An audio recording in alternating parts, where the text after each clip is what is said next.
watching Fox 10 News, committed to you. All right, another day and another national holiday. Today's all about animal crackers. Did you know? The animal-shaped treats date back to the late 1800s. The demand for the treats skyrocketed, so bakers started producing them domestically. Wasn't until 1902, though, that the animal crackers box debuted that Barnum Animal Circus theme. And since 1903, it has included nearly 40 different animal shapes. To celebrate National Animal Crackers Day, enjoy a box or two. And sidebar, I wonder why they're called animal crackers and not cookies. They are kind of sweet. Just wondering. A reporter in Texas stops reporting on a massive flood to save a man from a sinking vehicle. And check out the big brain on Canada's Prime Minister. You know this is Jeremy Roth, and today's Take a Look at This. President. Uber-popular Canadian Prime Minister Justin Trudeau is proving he's not just a pretty face. Trudeau, who looks a lot more like Disney's Prince Eric than your traditional Prime Minister, dropped some serious knowledge at a press briefing when he was given a snarky question on quantum computing. Regular computer bit is either a 1 or a 0, on or off. A quantum state can be much more complex than that because, as we know, things can be both particle and wave at the same time. What? Trudeau, who's a former teacher, continues on with a minute-long lecture that would make Stephen Hawking blush, earning a round of applause for his brainy efforts. Don't get me going on this or we'll be here all day. A reporter in Texas went from reporting the story to part of the story when he waded into floodwaters to help a man escape from a sinking car. You can see the man struggling to swim from the quickly submerging vehicle when the reporter rushes to his aid. Roads were shut down and bus and rail service in Houston were stopped because of the worsening weather conditions. Oh, and by the way, in case you were wondering, Boaty McBoatface has won that infamous ship naming poll in the UK by a landslide. McBoatface became a household name overnight when authorities gave the public a say in naming their newest research vessel. Still no word on if it will actually be the ship's name, but if it isn't, they might be facing a lot of surly McSour grapes out there. For Take a Look at This, I'm Jeremy Roth. Okay, let's see what's happening out there on the roadways, and the roads are green in many places. We are seeing some slowdowns on those secondary roads as we're looking at traffic conditions in both Mobile and Pensacola. The major thoroughfares, no problems. Let's take a closer look at Mobile right now. One of the typical problem areas is leading into the Wallace Tunnel, so if you're traveling from Mobile to Baldwin County or vice versa, things are moving along just fine. Out towards West Mobile, we have one accident on Airport Boulevard there near Cody Road.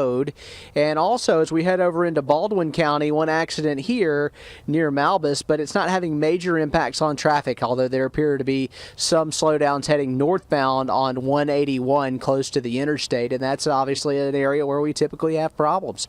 Coming up a little later on, we'll track your temperatures, see what's happening there. It's certainly very comfortable here outside, and we'll also look at your extended forecast coming up on Fox 10 News at 5 p.m. Market on the Square is back in downtown Mobile. It's every Saturday from 7:30 until noon in Cathedral Square. Crafts, locally grown fruits and veggies, along with other goodies up for sale in some stores, even moving the merchandise outside to make it easier for customers to shop. We have real loyal customers down here. They come and they just love to walk around and buy vegetables and look at all the crafts and everything, so it's good. Market on the Square runs through July 30th. Well, local pet owners able to let their dogs practice their hunting instincts over the weekend. The animals took part in a centuries-old tradition now making its way to the Gulf Coast for the first time this year. Fox 10 News reporter Renee Dials has the story. Leash laws in most cities make it illegal for dogs to run loose, but lure coursing events give the animals an opportunity to do what comes natural to many breeds known as sight hounds. They hunt on sight. They're not a scent dog. Dan Elks is president of the Gulf Coast Hound Club. The group held its first annual lure coursing trial this weekend in Sims. And what this does is it simulates a natural hunt for the dogs as close as we can without actually having a live animal out there being hunted. The dogs are judged as they chase the plastic bag lures across the course. Judges like ELAINE McMichael are focusing on 5 key areas. The judges are judging how close they run to the lure and basically how they play the game. They're judging enthusiasm, speed, agility, follow, and endurance.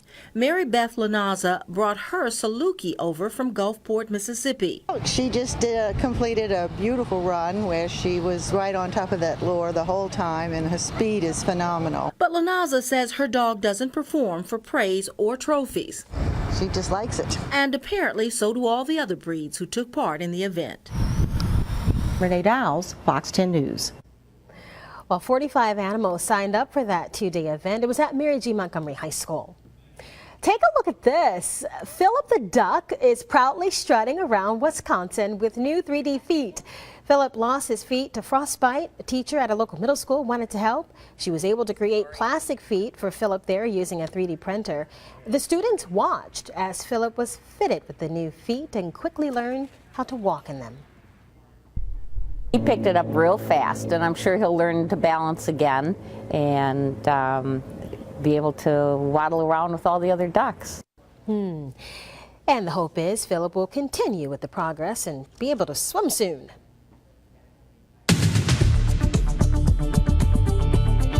It's real warm out here today. We have temperatures in the 70s across the area, and it's still nice. It's going to stay nice for a couple of more days. This week really looking good weather-wise. It was a little cool over the weekend, but things have been trending milder and milder, if not very warm, needing a short-sleeve shirt in the afternoons. Coming up on Fox 10 News at 5 p.m., we'll take a look at what's happening with the potential for rain this week. We may see a few showers by the tail end of the week. We'll also update your beach forecast and look at the pollen outlook this week with all this sunny type weather. We'll see what that pollen count is showing for tomorrow on Fox 10 News at 5 p.m.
In an effort to prevent teen deaths on the road, a California man is offering special training courses that gives people a glimpse of what it's like to drive under the influence.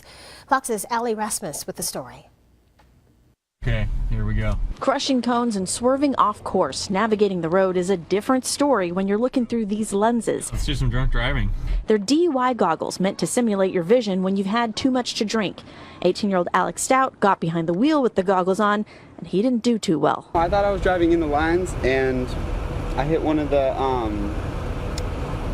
fake people over there, right? But I thought there were two of them, and I tried going up the center of it, hit him. Oh, old man, that's okay. Good thing he was on a closed course with an instructor in the car. Was it tougher than you expected? Yeah, really tough actually. It's not possible to drive like that. It was a similar story when Stout tried the distracted driving simulation on the same course. He was told to text and drive, and once again, he swerved off course and plowed through cones as his eyes went back and forth between the road and his phone. It was not as easy as he expected. Go left, that's right. You're not looking. Yeah, I just thought it would be like muscle memory, you know, but no, it's not. The goal that we're trying to make is by putting those goggles on him is to make the decision, okay, that would be stupid to ever consider driving like that. Doug Herbert is the founder and executive director of this training program. It's run through a nonprofit called Brakes. He and his instructors go from city to show teen drivers advanced driving techniques. Things like what to do when your car skids after hitting standing water or ice, how to properly swerve out of the way when there's debris on the road, and also the DUI and distracting driving simulations. Driving accidents are the #1 thing that kills teenagers, and so I thought, well, you know what, I can do something about this. It's a cause close to Herbert's heart. In 2008, my 2 sons were killed in a car crash, and you know, before that, I'd been an NHRA top fuel dragster racer going 300 miles an hour. It didn't make any sense to me that my boys were killed a mile from my house. Parents attend the 3-hour class with their kids, so they learn good driving habits too. Yes, definitely worth every penny of it, every moment on the course, because it's a lifelong lesson. The instructors at Brakes hope to be back in the Bay Area later this year to continue driving those lessons home in a safe, controlled environment. In Alameda, Allie Rasmus, KTVU, Fox 2 News. Baldwin County introducing a flexible way of learning from home that lets students move at their own pace. Hal Sherrick is taking a look at how it all works. Plus, the Department of Justice investigating the city of Mobile after the city council denied a meditation center on Dog River. Coming up, you're going to hear from neighbors in that area and the woman who claims she's a victim of discrimination.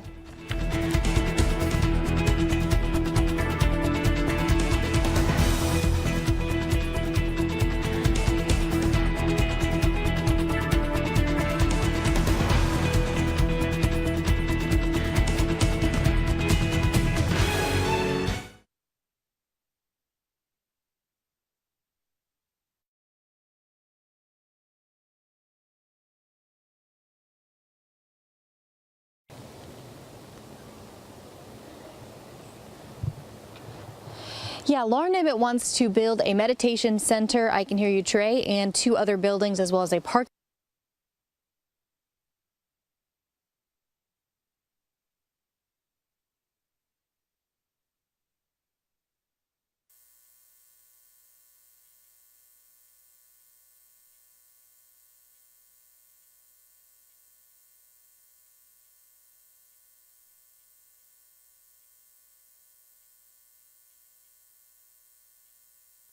Mic check 1 2.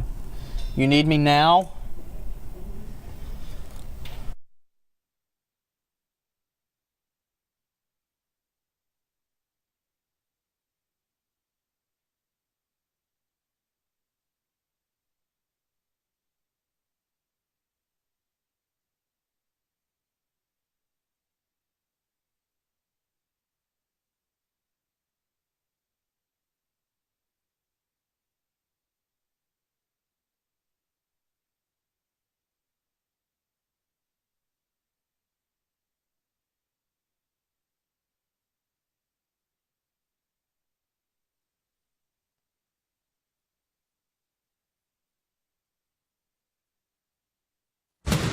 Tonight on your most local news at 5, the Department of Justice investigating the city of Mobile after the city council denied a meditation center on Dog River. And an Alabama football player sidelined after a parasite is discovered in his eye. We'll let you know how to keep that from happening to you. Plus, Baldwin County's virtual school program is giving local students flexibility with their education. We're showing you how it all works.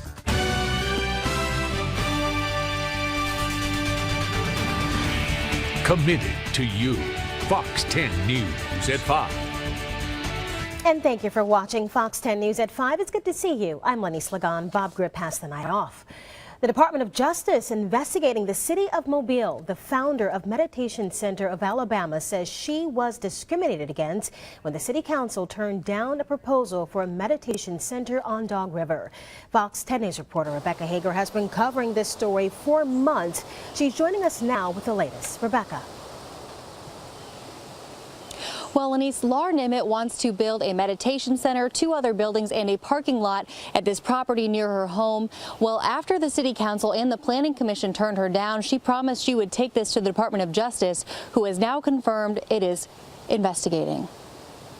In a 4-page letter to the city of Mobile, the Department of Justice asked for documents, emails, and zoning laws in the city in order to investigate the city council's decision to deny a meditation center near Laura Nimmitt's home on Dog River. I was so thrilled and happy that the Justice Department going to start investigation. Nimmitt, the founder of Meditation Center of Alabama, says the city council, and her neighbors are discriminating against her Buddhist religion. If they went around and said they're going to build Christian community, what would the reaction be? The investigation is looking into the city, not community members. Still, neighbors are offended that they're being accused of discrimination. This is about a small neighborhood with a dead-end street that is 16 feet wide, and I fought for 20 years to get the road paved. I enjoy meditation, but this is not the right spot for it. The city sent us this statement reading, quote, "We are in contact with the Department of Justice regarding their investigation and are cooperating fully. We expect a speedy resolution once all the facts are known." Now, Bess Rich was the only council member who abstained from voting on this issue. She said there were too many similarities between this and the Islamic expansion in West Mobile, so she abstained to vote from this. We'll continue to update you as this story unfolds. Reporting live in Mobile, Rebecca Hager, Fox 10 News. The search continues for an escaped inmate. Investigators say Christopher McCovery here escaped from the Loxley Work Release Center Saturday night. He was serving a nearly 2-year sentence for a theft of property conviction. If you know where he's hiding, you're asked to call your local law enforcement agency. Jury selection started today in the retrial of Carlos Kennedy. He's accused of killing Mobile realtor Zoa White back in 2010. Kennedy was convicted of capital murder in 2013, but a state appeals court overturned the verdict last year. The judges ruled he should have been allowed to represent himself during that trial. Kennedy is representing himself in the new trial, and a judge appointed a standby lawyer in case Kennedy needs or wants help. Right, an Alabama football player battling a rare eye condition. He's at risk of losing his eyesight if it gets any worse. Fox 10 News reporter Michael Brannon joining me in the studio with more information on this condition. So, Michael, what have you learned? Well, Lenise, I have learned that this is very dangerous. This is called acanthamoeba keratitis. It affects the cornea of the eye, and if it goes untreated, it could result in permanent visual impairment or even blindness. Alabama long snapper Ryan Paris is fighting another battle off the gridiron, and it's going on in his head, specifically his eye. And doctors say it could happen to you if you're not careful. Acanthamoeba keratitis is rare, but mostly affects contact lens users. Dr. Richard Duffy, corneal specialist at Premier Medical in Mobile, says it's dangerous. That's an infection of the cornea, specifically with an amoeba, which is a type of parasite that we used to think did not cause infectious problems in people. But unfortunately, usually in a contact lens wearer, this amoeba can get onto the cornea and then actually burrow its way into the cornea and actually cause an infection. He says it's contracted mostly from fresh water sources like lakes or streams, even well water. Unfortunately, when it does get into the cornea, it's very difficult to eradicate. The most important thing we tell people, good contact lens hygiene. Dr. Duffy says that means taking these out every single night and disinfecting them properly. He also says you shouldn't swim with them in your eyes either. These parasites do not respond to typical antibiotics, so you have to use actually a pool cleaner that gets converted into an eye drop form. It's like a frosted over window on a cold December morning. Dr. Duffy tells me you can have a corneal transplant to help cure the disease in certain cases, that is. He also says the pain is nearly intolerable. If you feel like you might have discomfort or trouble seeing, contact your doctor immediately. Lawmakers will hold hearings this week to discuss Alabama's Medicaid system. Governor Robert Bentley says the health program will be $85 million short in the upcoming year. He vetoed a budget telling lawmakers to come up with the extra money, but the legislature overrode it. House Speaker Mike Hubbard says lawmakers plan to question Medicaid higher-ups about the agency's finances and costs. The health care program covers approximately 1 million people in Alabama. More than a foot of rain has fallen in some parts of Texas, causing heavy flooding in the Houston area. Yeah, the floodwaters there just taken over shopping centers and parking lots. Hail so big it looks more like golf balls blanketing this driving range. Overnight, streets turned into streams, an unpleasant surprise for drivers. So far, police say at least 2 people drowned in their vehicles. It was dark, so a lot of these people were just going about their business and didn't realize what they're doing. And this dramatic video of a Houston man realizing just how deep the water is a little too late. Fortunately, as you can see, a reporter was there getting video of the flooding and was able to coach the driver to safety. More rain is on the way there.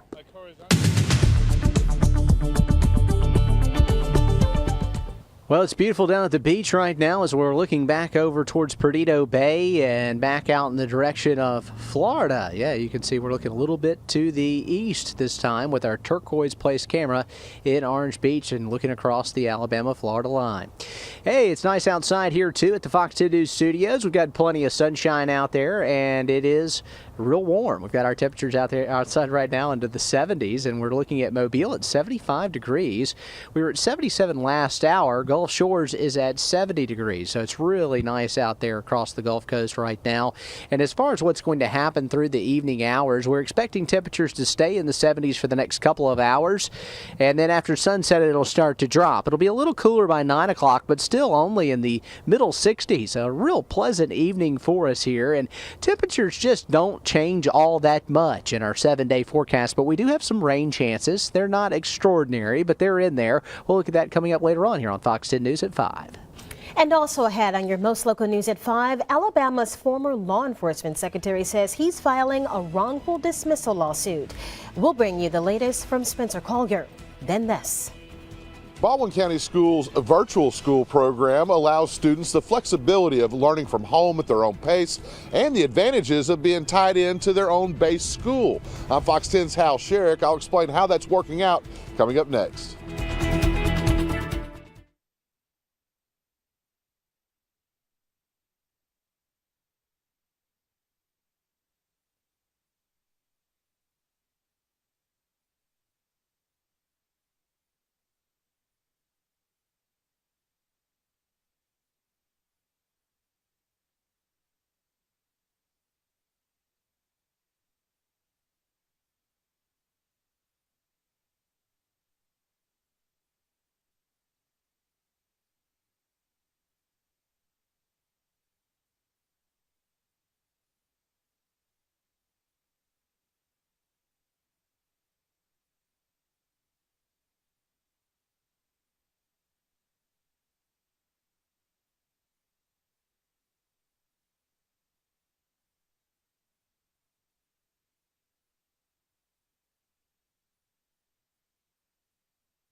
You're watching Fox 10 News, committed to you.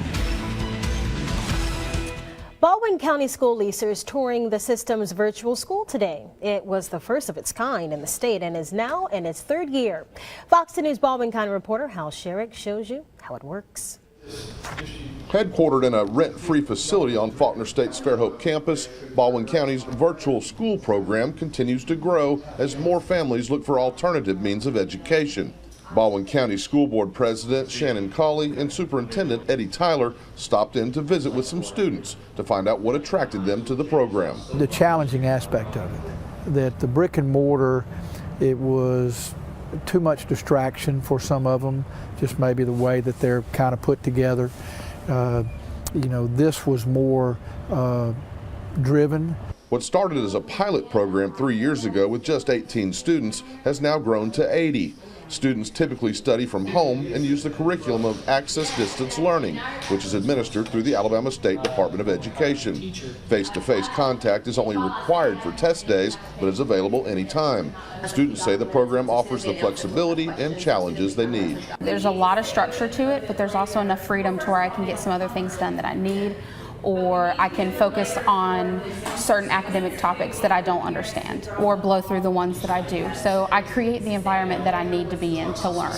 Time management is a big thing here that you don't really have at a brick and mortar school, that it's you have to make your day, you have to make it. You don't get told how to do it. Every high school in Baldwin County has some number of students enrolled in the program. Spanish Fork, Gulf Shores, and Fairhope are the three that have the most. School officials tell me that next year they expect the number of students enrolled to almost double. I'm hoping to have at least 150 students next year. People contacting us constantly. They're very interested in our program and the flexibility that we offer students. Reporting from Fairhope, Hal Sherrick, Fox 10 News. Enrollment for the 2016-2017 school year is now open. We've got the details on how to apply if you're interested on fox10tv.com. Now, to qualify for the program, students have to maintain certain academic and disciplinary standards. And nice out here today. Being outside is the place to be. How long will this last? We'll look at your forecast coming up.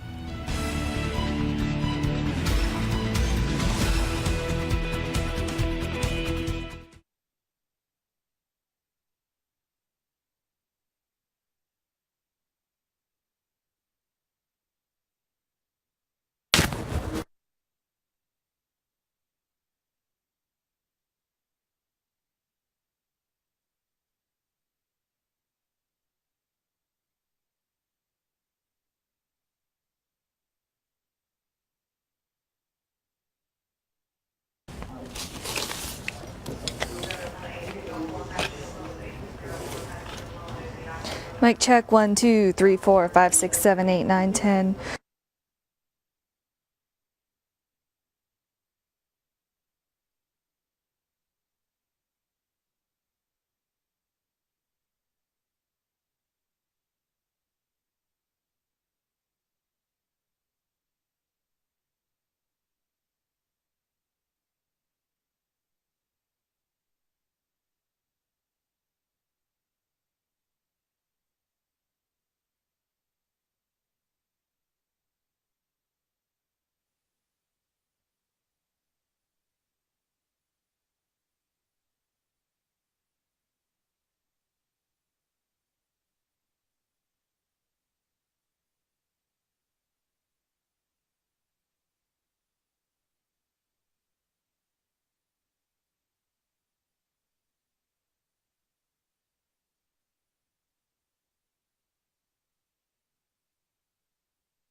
Looking at conditions out here right now, 70s and sunshine, a delightful afternoon here across the Gulf Coast. A real warm trend that we've been seeing here across the area developing, and it looks like that will continue this week, although we will start to see some rain chances as we get into the second half of your work week. Let's check it out right now. First of all, looking at wind speeds out there right now, they're pretty strong out of the southeast at about 10 to 15 miles an hour, so kind of breezy across the area this afternoon. Current temperature at 75 in Mobile. It's 75 at Milton and 73 in Pensacola, and we'll be tracking conditions down at Orange Beach as well for you here, and you can see it's looking good down at the beaches right now, although it's still real rough with the surf because of that breeze and that onshore flow. Now, as far as what's going to happen as we work our way through time, let's look at our Fox 10 News Futurecast, and we're in pretty good shape here in the short term. Tomorrow looks like another real nice day. We go through the day without any chance of rain. We will see a few high clouds, especially in the afternoon and the evening, but overall it should be just fine. Now, it's a little bit of pollen stirred up out here this afternoon as well, I believe. Let's see what's happening as we get into our forecast, and we're going to have temperatures that stay real warm across the forecast area. We're going to be in the 50s tonight, but we warm up quite a bit as we get into tomorrow. Tonight, mostly clear with a low of around 50 degrees. Coming up, we'll take a look at your extended forecast here on Fox 10. All right, Jason, get some water. Yeah, that pollen is rather thick out there. Okay, so massive devastation in Ecuador following this weekend's powerful earthquake. The death toll now reached 350 people. The 7.8 magnitude quake hit the nation Saturday. Since then, rescue workers have been digging for trapped victims nonstop. The country has mobilized thousands of troops to help with efforts. There's signs of life in the rubble, and that's being prioritized. This looks like if we were in a war. Everything has collapsed. What a pity. Humanitarian aid, including food and sleeping kits, are being distributed, and search and rescue teams from Spain and Colombia have arrived to provide additional assistance. Ecuador's president says this is the worst natural disaster to hit the country since 1949. In Japan, the death toll from 2 earthquakes there now stands at 42, with more than 1,000 people injured. The tremors first reported Thursday, then again Saturday. Search and rescue teams continue to look for survivors in crumbled buildings and areas hit by landslides. People are being warned to brace for even more aftershocks. Fox 10 News is committed to following every development at the Governor Bentley scandal. We told you last night how former ALEA Secretary Spencer Collier plans to file a wrongful termination lawsuit against Governor Bentley. Reporter Devin Cavero spoke with Collier again today. Hi there, Devin. What's the update? Hi, Lenise. Collier plans on filing that complaint very soon. His attorney isn't ready to release the details yet, but we do know he and Collier met this morning to start finalizing everything. Now, just to recap, it's been almost a month since the scandal broke. It all started after Collier was fired by the governor. He then told reporters about Bentley's alleged affair and alleged misuse of state resources. Since then, there have been a number of investigations launched against the governor, and now this lawsuit. Collier says he plans on filing a, quote, multi-count lawsuit against multiple defendants. So far, we know it involves a wrongful termination lawsuit against Bentley. Collier claims Bentley illegally asked him to not cooperate with an ethics investigation into Speaker of the House Mike Hubbard, who goes on trial next month. Collier wasn't available for an interview today, but here's what he told Fox 10 in our studio right after the scandal broke. To deceive or give false information to an agent of the Attorney General's office, that's a crime and it's a felony. The governor did not want us signing an affidavit. I'll say this under oath.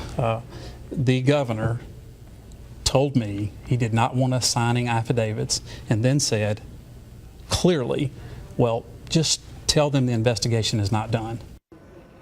Like I mentioned, we are expecting the formal lawsuit to be filed very soon. We will let you know the details once they are released. Reporting in the newsroom, I'm Devin Cavero for Fox 10 News.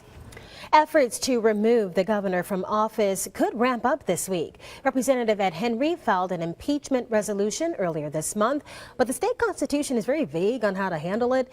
He's open to create an impeachment committee to investigate the allegations. If created, the new committee would have subpoena power and work after the session ends. And State Auditor Jim Ziegler is proposing a change in Alabama's recall law that would give voters the ability to remove Bentley. If a recall amendment passes in both the House and Senate, the public will have to vote it into law in the November general election. And if it's voted into law, then the public can petition to hold a recall election against the governor. Well, the U.S. military ramping up anti-ISIS efforts in Iraq. You're going to hear from the Defense Secretary. That's next and right here on Fox 10 News.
More American boots will be on the ground in Iraq. The Secretary of Defense announcing an uptick in the fight against ISIS during a trip to the country.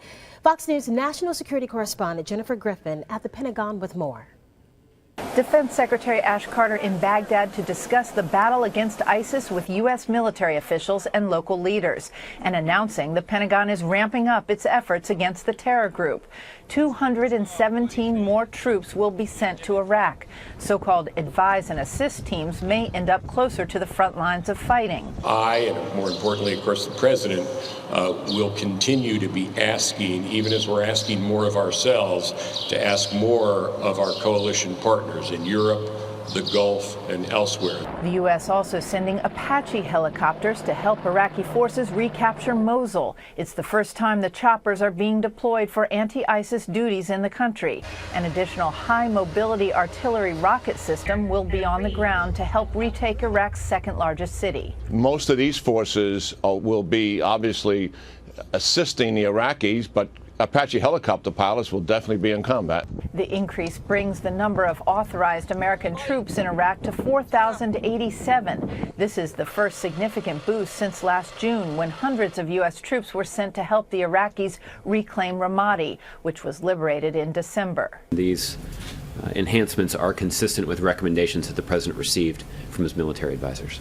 Defense Secretary Carter also announcing the U.S. will provide financial assistance to the Kurdish Peshmerga forces with the agreement of Iraq's Prime Minister.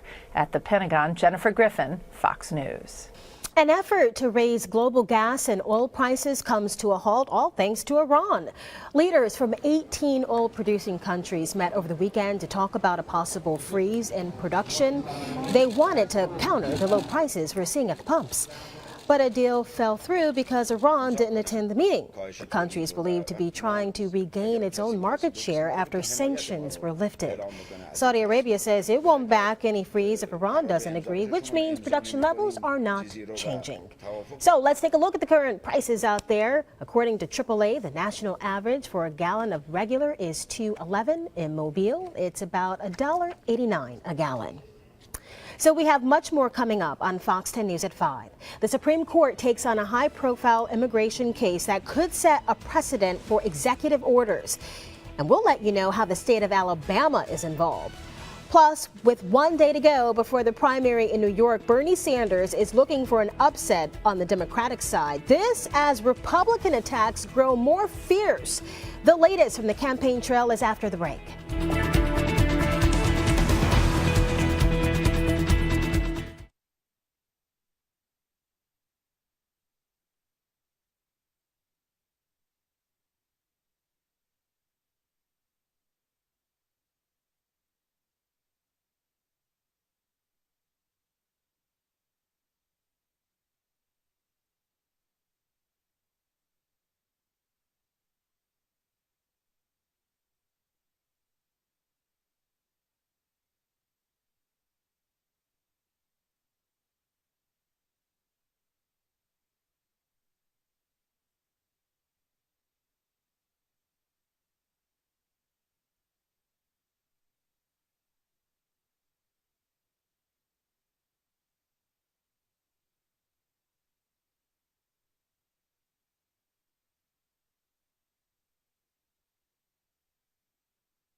Committed to you.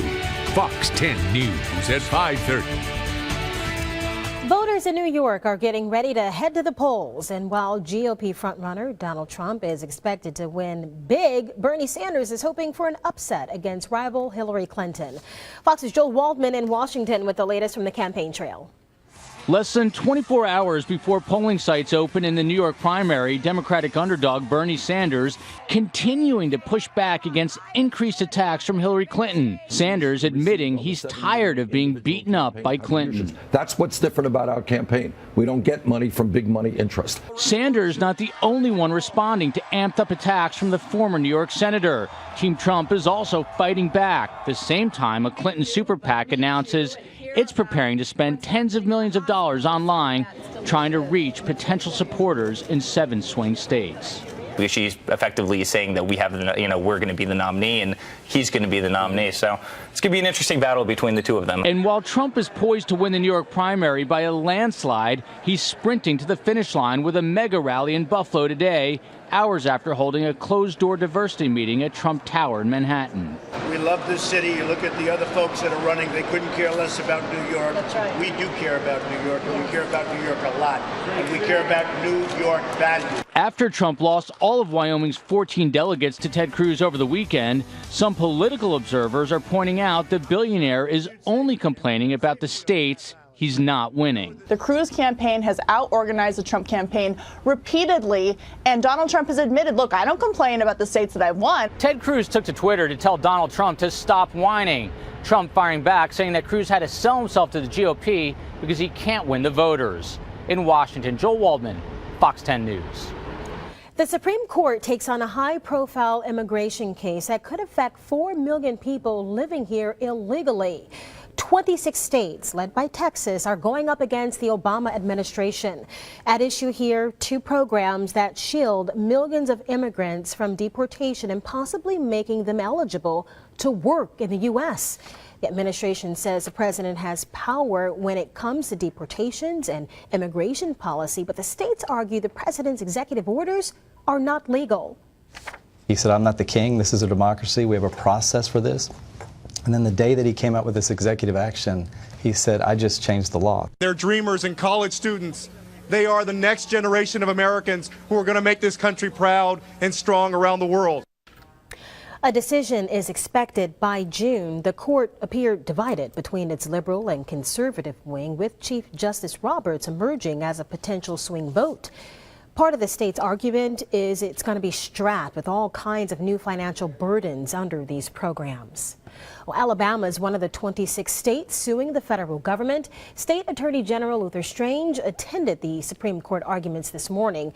After the hearing, he released a statement that reads in part, through his executive action, the president made dramatic changes that extend legal benefits to people who are openly violating the law, without so much as notice and the opportunity for comment that is required for changes in the federal rulemaking process. These actions are unconstitutional and illegal and will severely impact the states with increased costs for law enforcement, health care, and education. Well, charges against a Louisiana news reporter have been dropped. This is an update to a story we brought you just last month. Right, put you under arrest for remaining after being forbidden. Okay, go ahead. We're in a public building. We're trying to get our public records. Simply ask them to give us our public records. So if you want to arrest me, go ahead.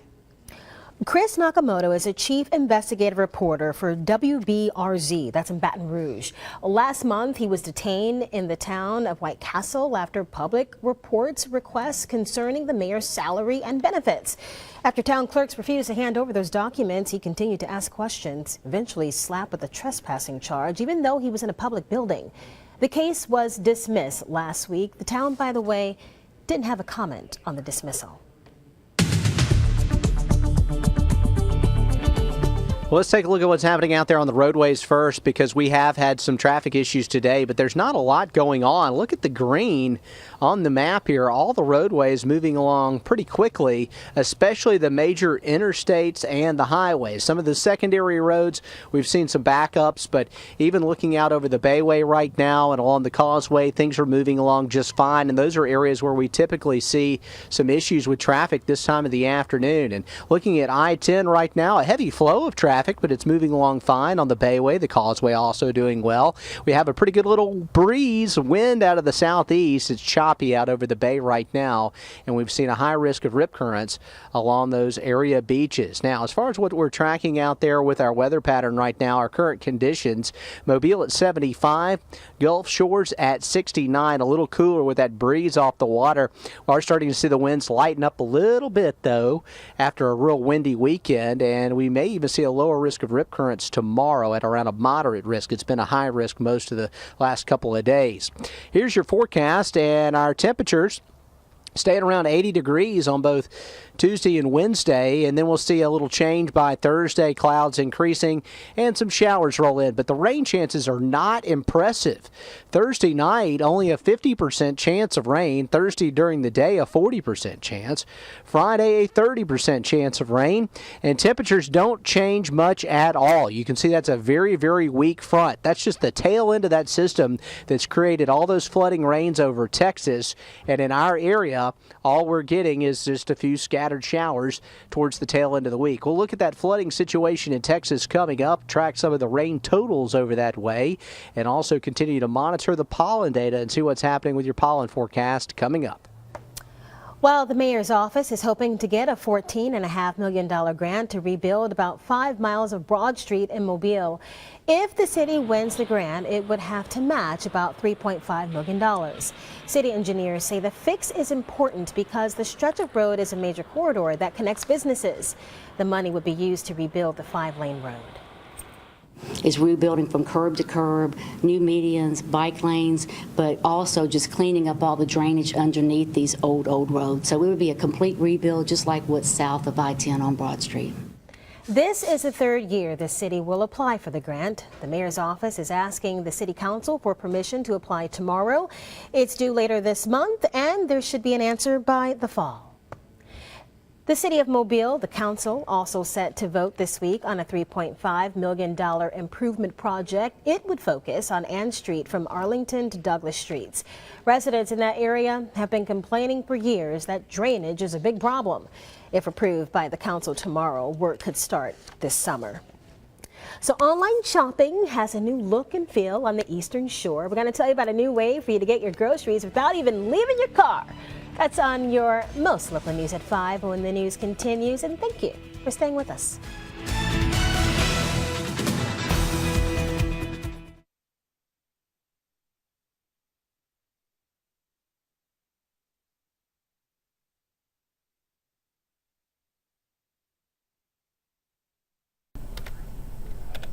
Yo, check 1, 2.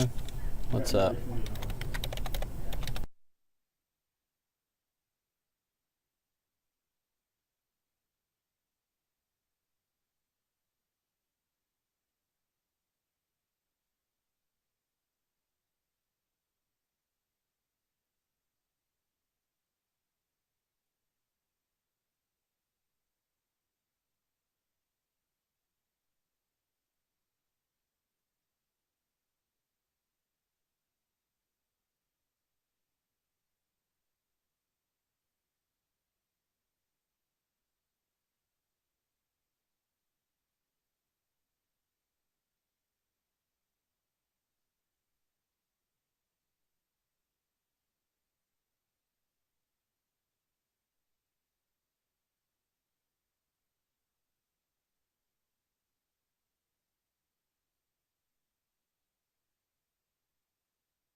You're watching Fox 10 News, committed to you.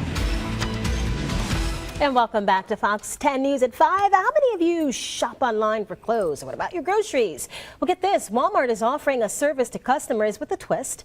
Fox 10 News reporter Michael Brannon checking into the studio with more on this. First, Michael, what's the catch? Well, Anise, I've had some people ask me that. What's the catch? Reality is there isn't one. All you do is go online, make your list of groceries, and just drive up. They're loaded into your car, and that's it. Plus, it's free. Daphne store manager John Wimstad has been a part of the Walmart family for the last 15 years. He said this new service that's being offered is revolutionary. You're in and out of here in 5 minutes. You never have to step foot inside the building. That's the beauty behind it. It's simple. You select the items you want, and a team of specially trained shoppers select your items for you each day. You set the time you want to pick them up, and they're brought directly to your car. When I saw it, I was super excited because that means I didn't have to take my kids into Walmart with me to go shopping anymore. Tina has 3 kids and a husband. She says buying a week's worth of groceries can take a while. It helped me because I didn't forget anything, because I was in my kitchen making my list and had my phone, and I could just add it anytime I thought of something. One gentleman was here this morning. He said it was his day off. He had a 2-year-old in the vehicle with him. He said this service saved him an hour and a half today. That's an hour and a half he can spend with his child and, not have to be in Walmart.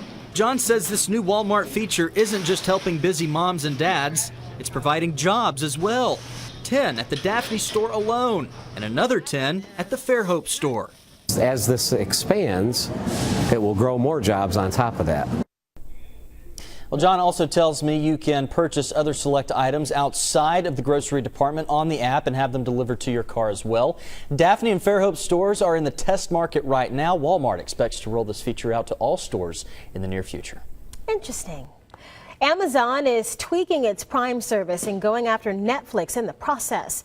Amazon is making a standalone Prime video service. That means users can watch TV and movies for $8.99 a month. The price undercuts its Netflix, which is raising prices to $9.99 starting next month. Amazon is also letting subscribers pay for Prime, which offers free shipping plus other perks month to month for $10.99. Previously, the only way to watch Prime videos was to pay $99 a year for a membership. The first African-American woman to command a Navy ship was in the port city today. You're going to hear from Admiral MCMICHAEL Howard. That is next on your Most Local News at 5. And comfortable outside right now with temperatures in the 70s across the area. We do see some slight changes, though, as we look at our conditions for the rest of the work week as far as some slight rain chances. We'll track that for you coming up.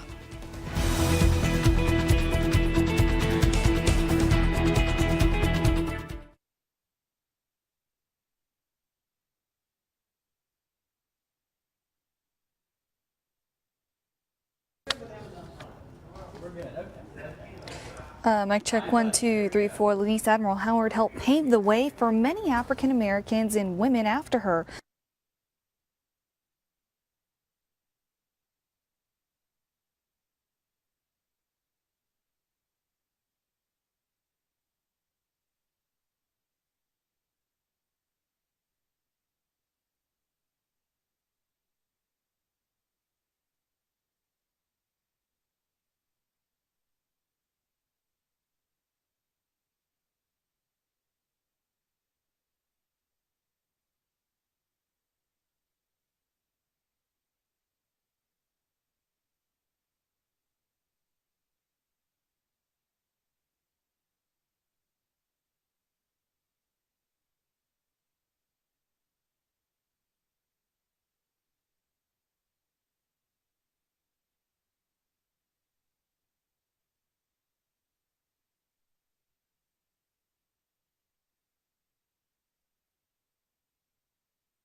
A very special guest was in the port city today. Admiral MCMICHAEL Howard, the first African-American woman to command a Navy ship, spoke in Mobile.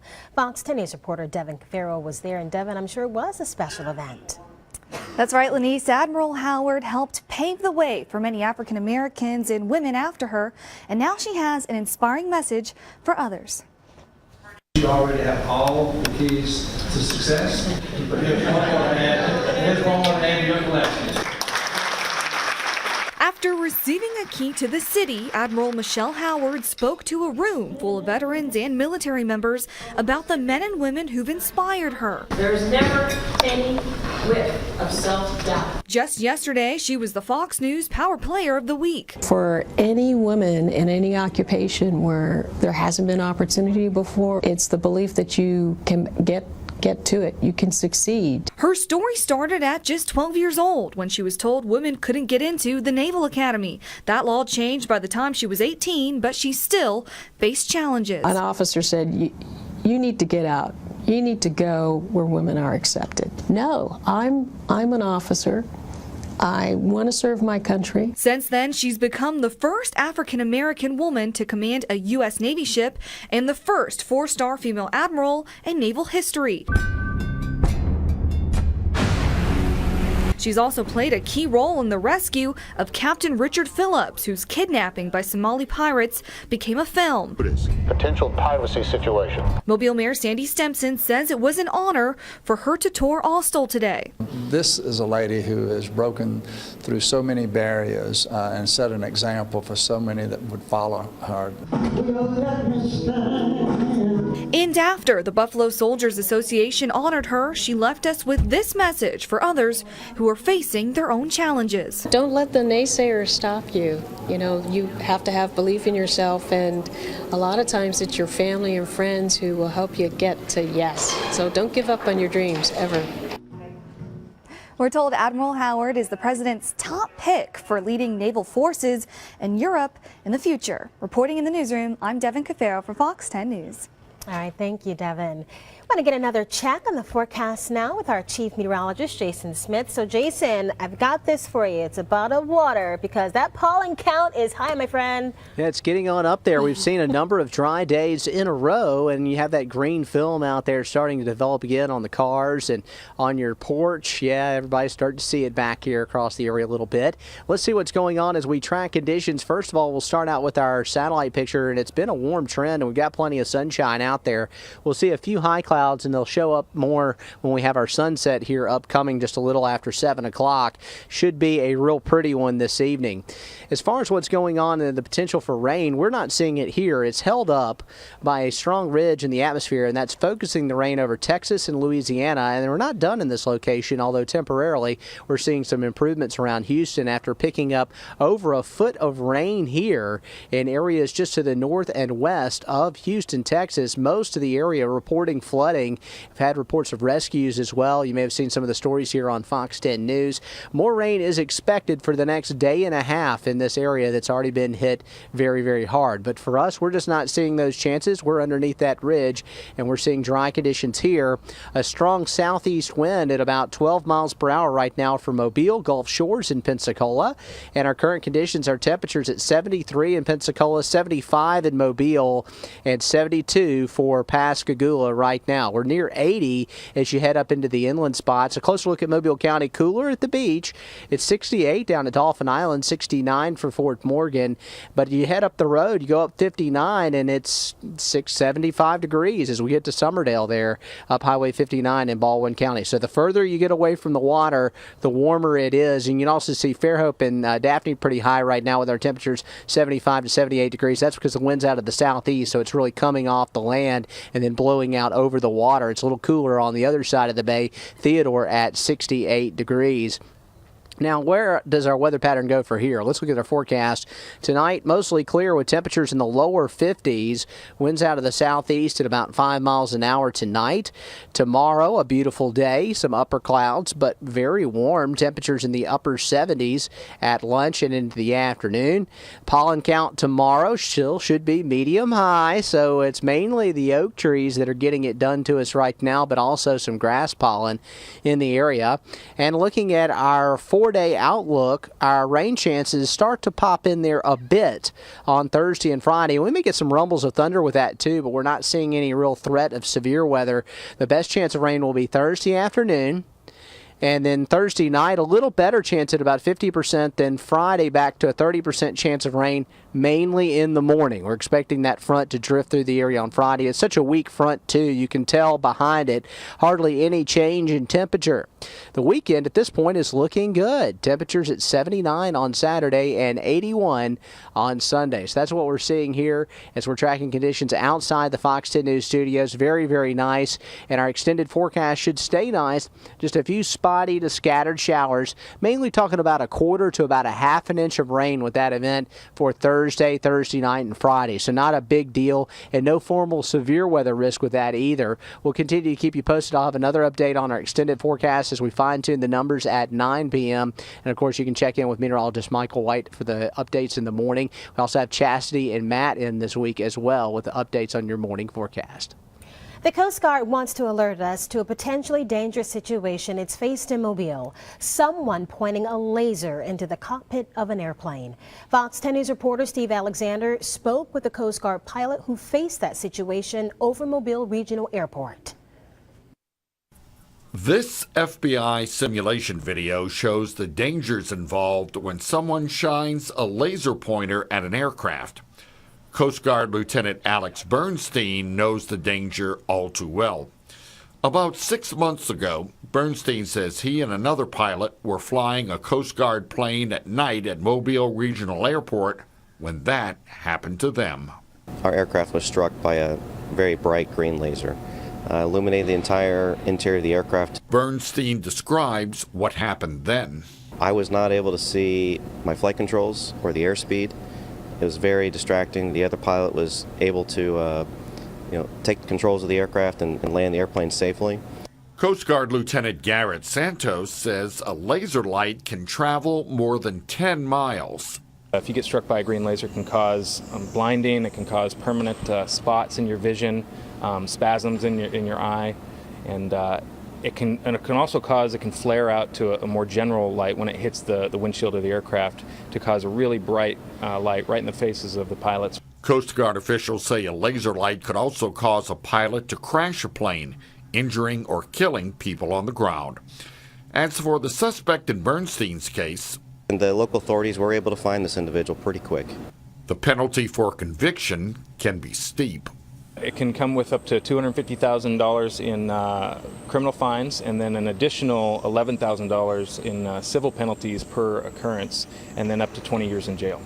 Reporting from Mobile, Steve Alexander, Fox 10 News. The Coast Guard says the lasers have also targeted control towers and even Coast Guard ships. Okay, a week from today, the first Airbus jet assembled in Mobile will be ready for delivery. Airbus will hand over that brand new plane to JetBlue next Monday. The plane took a test flight in late March. The A321 flew for nearly 3.5 hours over the Gulf and Mobile Bay.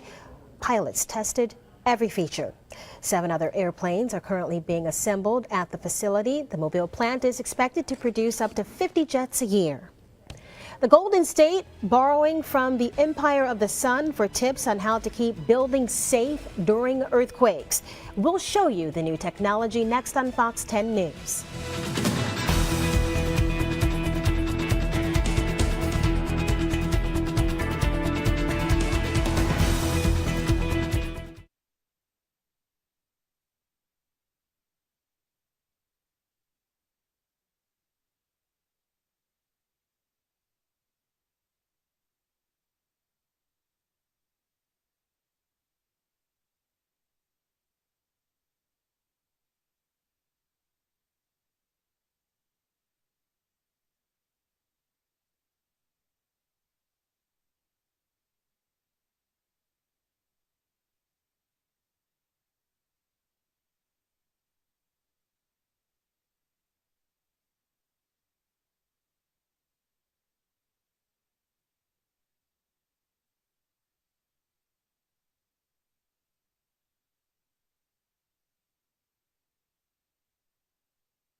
Engineers are hoping technology from Japan will make tall buildings safer during earthquakes. Fox's Claudia Cowan caught up with some builders who are injecting the rubbery goo into a new medical center in San Francisco.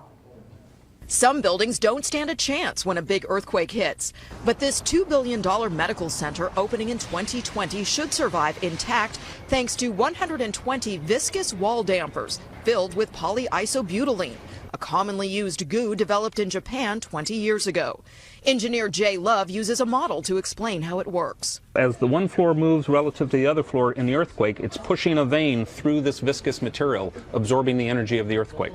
Meaning the facility will sway, but gently, even in a violent jolt.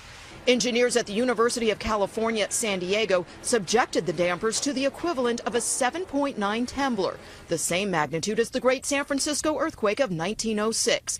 The steel boxes passed every test. One of the things we wanted to see is would we burst them? Would we break them? And we couldn't break them. And with the Bay Area overdue for a major quake, seismologists say advances that make tall buildings safer are critical. Because anything that can take the energy that is generated from the earthquake and help it dissipate without it causing cracking is a good thing. All right, we'll stay with Fox 10 News. Up next, our chief meteorologist, Jason Smith, will have another peek at that forecast.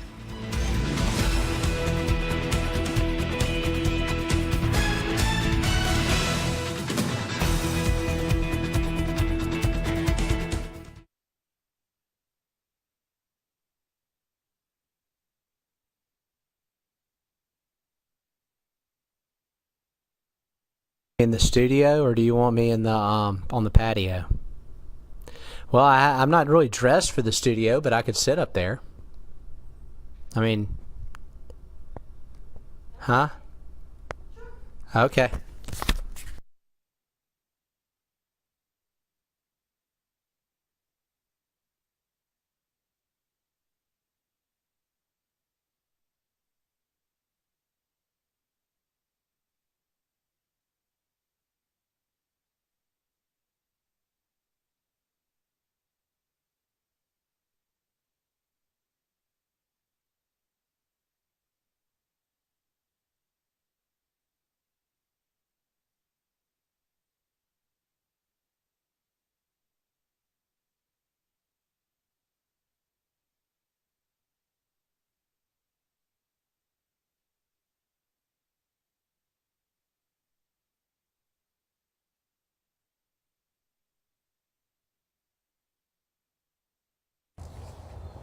There you go, guys.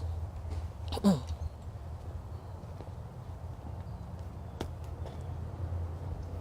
right.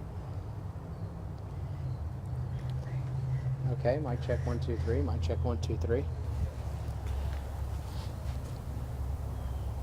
that's good. It's going in and out, but I'm just going to hold it.